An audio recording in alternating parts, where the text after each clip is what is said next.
Good morning students. Unit P block elements हम discuss कर रहे थे। हमने लास्ट लेक्चर में ग्रुप 15 एलिमेंट्स के बारे में डिस्कस किया था, नाइट्रोजन फैमिली।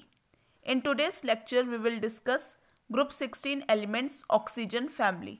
यहाँ पे कौन कौन से एलिमेंट्स हैं ऑक्सीजन फैमिली में? Oxygen, sulphur, selenium, tellurium, polonium. Oxygen जिसका एटॉमिक नंबर 8 है। इलेक्ट्रॉनिक कॉन्फ़िगरेशन क्या है? 1s2, 2s2, 2p4। अगर हम नोबल गैस कॉन्फ़िगरेशन देखें तो हीलियम 2s2, 2p4। सल्फर का एटॉमिक नंबर 16 है। इलेक्ट्रॉनिक कॉन्फ़िगरेशन क्या है? 1s2, 2s2, 2p6, 3s2, 3p4। और Nobel gas configuration neon 3s2, 3p4। इसी तरह सिलीनियम जिसका एटॉमिक नंबर 34 है। नोबल गैस कॉन्फ़िगरेशन क्या है? Argon 3d10, 4s2, 4p4। Next element is tellurium, atomic number is 52। Noble gas configuration is krypton 4d10, 5s2, 5p4। Then last is polonium, atomic number is 84। Noble gas configuration क्या है इसकी? Xenon 4f14, 5d10, 6s2, 6p4। तो इसी तरह अगर हम देखें तो लास्ट शेल में इसकी इलेक्ट्रॉनिक कॉन्फ़िगरेशन क्या आ रही है? 2s2, 2p4, 3s2, 3p4, 4s2, 4p4, 5s2, 5p4, 6s2, 6p4। तो जनरल इलेक्ट्रॉनिक कॉन्फ़िगरेशन क्या है ऑक्सीजन फैमिली की? ns2, np4। These are also called as chalcogens यानी ore forming elements. General electronic configuration क्या है ग्रुप 16 की? ns2, np4। ऑक्सीजन और sulphur जो एलिमेंट्स हैं वो नॉन मेटल्स हैं। Selenium and tellurium are metalloids. Polonium क्या है? मेटल है, लेकिन ये रेडियो एक्टिव है नेचर में। नाउ स्टूडेंट्स, अब हम फिजिकल प्रॉपर्टीज़ इसके डिस्कस करते हैं ग्रुप 16 एलिमेंट्स की। क्या है physical properties? Number 1, atomic and ionic radii. हमें पता है कि एटॉमिक और आयनिक रेडिया डिक्रीज करता है from left to right in a period. ऐसा क्यों? क्योंकि जैसे हम लेफ्ट टू राइट मूव करते हैं इन अ पीरियड, जो इंक्रीज होता है इफेक्टिव न्यूक्लियर चार्ज की वजह से, क्योंकि इलेक्ट्रॉन्स उसी शेल में जाता है, न्यूक्लियर चार्ज बढ़ रहा है from left to right in a period, जिसकी वजह से जो एटॉमिक रेडियाई है वो डिक्रीज हो रहा है from left to right in a period. लेकिन अगर हम टॉप टू बॉटम देखें ग्रुप में तो इंक्रीज होता है एटॉमिक और आयनिक रेडियाई। क्यों? क्योंकि due to increase in number of shells. Number of shells बढ़ते हैं डाउन द ग्रुप, जिसकी वजह से जो डिस्टेंस है न्यूक्लियस का टू द लास्ट शेल वो बढ़ जाता है, जिसकी वजह से एटॉमिक रेडियाई इंक्रीज करता है डाउन द ग्रुप। लेकिन जो एटॉमिक रेडियाई है ग्रुप 16 एलिमेंट्स के वो स्मॉलर है than those of group 15 elements. ऐसा क्यों? क्योंकि इंक्रीज्ड न्यूक्लियर चार्ज की वजह से, जिसकी वजह से ज़्यादा अट्रैक्शन होएगी इलेक्ट्रॉन्स की न्यूक्लियस से, जिसकी वजह से इफेक्टिव न्यूक्लियर चार्ज बढ़ जाता है। और यही रीज़न है जो एटॉमिक रेडिया ग्रुप 16 एलिमेंट्स का are smaller than those of group 15 elements. Now students, next physical property अब हम देखते हैं यहाँ पे आयनाइजेशन एंथैल्पी। आयनाइजेशन एंथैल्पी का क्या ट्रेंड है? आयनाइजेशन एंथैल्पी होती है जो मिनिमम अमाउंट एनर्जी की लगती है ताकि जो लूजली बॉन्डेड इलेक्ट्रॉन है हम वो निकाल सके और वो आयनाइज्ड हो जाए to the gaseous positive ion में। वो एनर्जी को हम क्या कहते हैं? आयनाइजेशन एनर्जी और एंथैल्पी। तो फर्स्ट आयनाइजेशन एंथैल्पी जो है ग्रुप 16 एलिमेंट्स की वो लेस है देन ग्रुप 15 एलिमेंट्स। ऐसा क्यों? अगर हम यहाँ देखें ग्रुप 15 एलिमेंट यानी हमने नाइट्रोजन लिया है जिसका एटॉमिक नंबर 7 है। इसकी इलेक्ट्रॉनिक कॉन्फ़िगरेशन क्या है? 1s2, 2s2, 2px1, 2py1, 2pz1। तो हम ये देखेंगे हाफ फिल्ड है ये और मोर सिमेट्रिकल है, मोर स्टेबल है। जबकि ऑक्सीजन की इलेक्ट्रॉनिक कॉन्फ़िगरेशन क्या है? 1s2, 2s2, 2px2, 2py1, 2pz1। Less symmetrical है, लेस स्टेबल है, जिसकी वजह से ये जो डेल्टा आई H1 है ग्रुप 16 एलिमेंट्स का वो कम है, यानी आयनाइजेशन एनर्जी फर्स्ट कम है ग्रुप 16 एलिमेंट्स की as compare to group 15 elements, क्योंकि ग्रुप 15 एलिमेंट्स में हाफ फिल्ड स्टेबल कॉन्फ़िगरेशन होती है, हाफ फिल्ड, इस वजह से।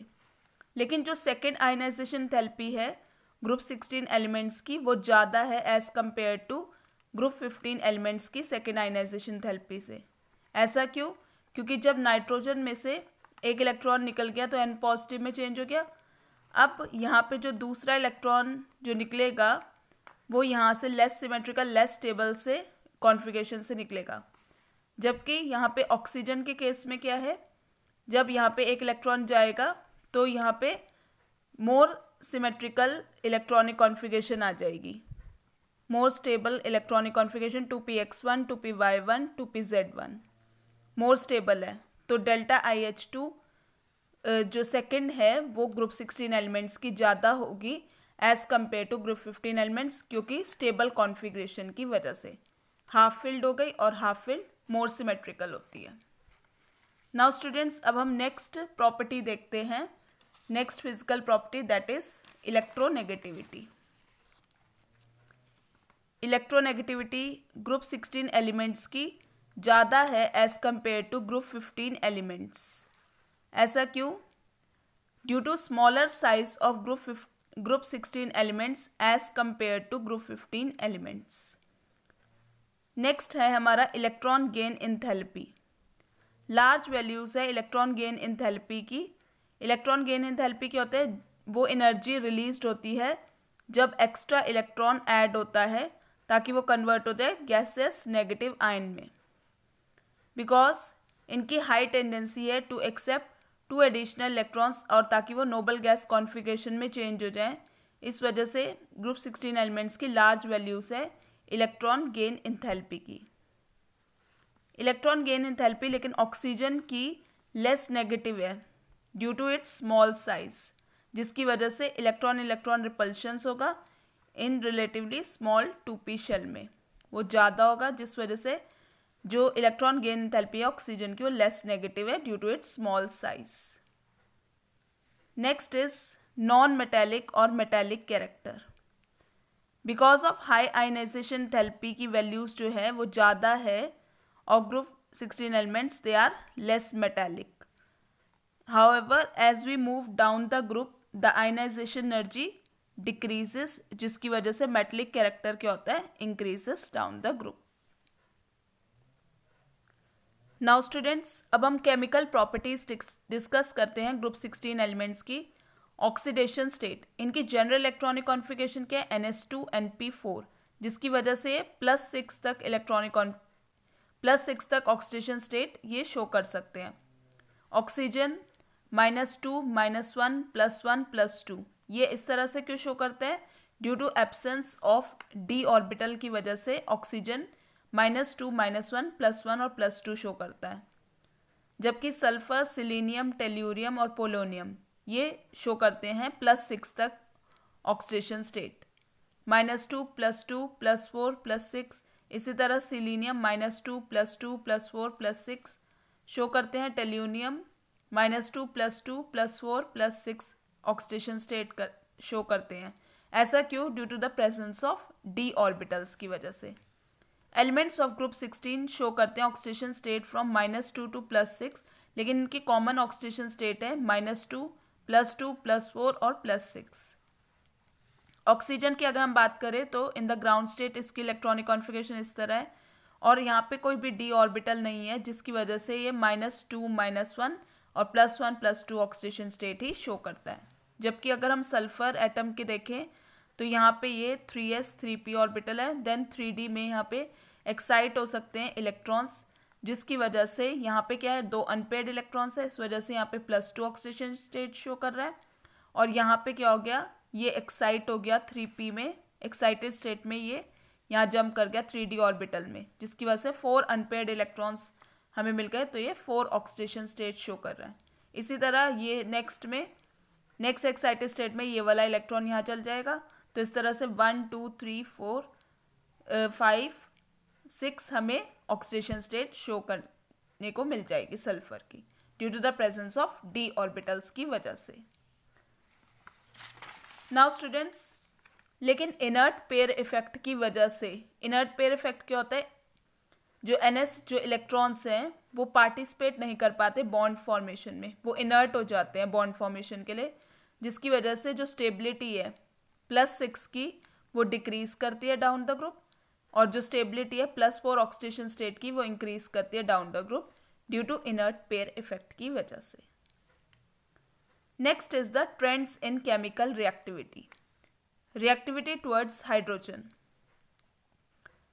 ये हाइड्रोजन के साथ रिएक्ट करके H2O, H2S, H2SC, H2TE, H2PO बनाते हैं। इस तरह से ये वाटर का H2O का शेप है, ये इनकी शेप कैसे होती है, एंगुलर शेप होती है इन्वॉल्विंग sp3 हाइब्रिडाइजेशन। यहाँ पे बॉन्ड एंगल कितना है 104.5 डिग्री, लेकिन यहाँ पे क्या है, लोन पेयर 2 हैं, तो लोन पेयर रिपल्शन ज़्यादा है as compare to bond pair repulsion की वजह से ये इसका जो एंगल है टेट्राहेड्रल एंगल से कम हो गया, 104.5 डिग्री हो गया।